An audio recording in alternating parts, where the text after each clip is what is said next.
In his passion, Jesus Christ suffered greatly for the sins of man. He wore the crown of thorns, was scourged at the pillar, and had the 5 holy wounds inflicted upon him.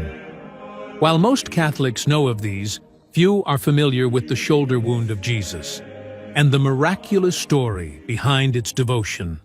Tradition says, as Jesus walked the 3 miles from Pontius Pilate's courtyard to his crucifixion at Calvary, the cross dug through his shoulder, ripping flesh from bone.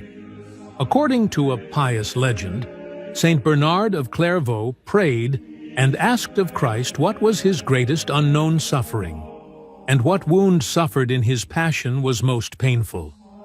Christ replied to him, "I had on my shoulder, while I bore my cross on the way of sorrows, a grievous wound which was more painful than the others, and which is not recorded by men." Christ asked that Saint Bernard and other members of the faithful keep a devotion to his shoulder wound, and that those who do will receive God's grace. Honor this wound with thy devotion, and I will grant thee whatsoever thou dost ask through its virtue and merit. And in regard to all those who shall venerate this wound, I will remit to them all their venial sins, and will no longer remember their mortal sins. Saint Bernard heeded Christ's call, composing a beautiful devotional prayer to honor the shoulder wound of our Savior. While Saint Bernard was the first to venerate the shoulder wound, he was not the last. Saint Padre Pio kept a devotion, and also suffered the same wound himself as a stigmata. When Pope Saint John Paul II was still a priest, he visited Padre Pio and asked him which wound was his most painful. Father Wojtyła expected that it was his chest wound, but the saint replied, "It is my shoulder wound, which no one knows about, and has never been cured or treated." Prior to his death, Padre Pio confided to Brother Modestino Fucci at his friary in San Giovanni Rotondo that changing his undershirt was one of the most painful things he had to endure. At the time, Fucci believed it to be his chest wounds, much like John Paul II.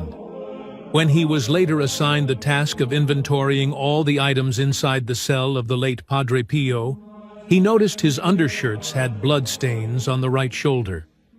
Brother Modestino Fucci had been given the task of collecting all of Padre Pio's belongings and sealing them. On the priest's undershirt, he found a large stain on the right shoulder, close to the shoulder blade. The stain was some 4 inches across, somewhat similar to the stain on the Shroud of Turin. He realized that for Padre Pio to take off his shirt, peeling the cloth from this open wound would have caused tremendous pain. That night, Brother Fucci prayed, asking Padre Pio for a sign if he truly bore the shoulder wound of Christ. At 1 a.m., he awoke with an excruciating pain in his right shoulder. Brother Fucci said, "A sharp and sudden pain in my shoulder awakened me from a tranquil sleep. It was as if someone had taken a knife and stripped the flesh from my shoulder blade. If the pain would have continued a few minutes more, I think I would have died." In the midst of this, the room was filled with the aroma of flowers, the sign Padre Pio's spiritual presence, and he heard a voice call out, "This is what I had to suffer.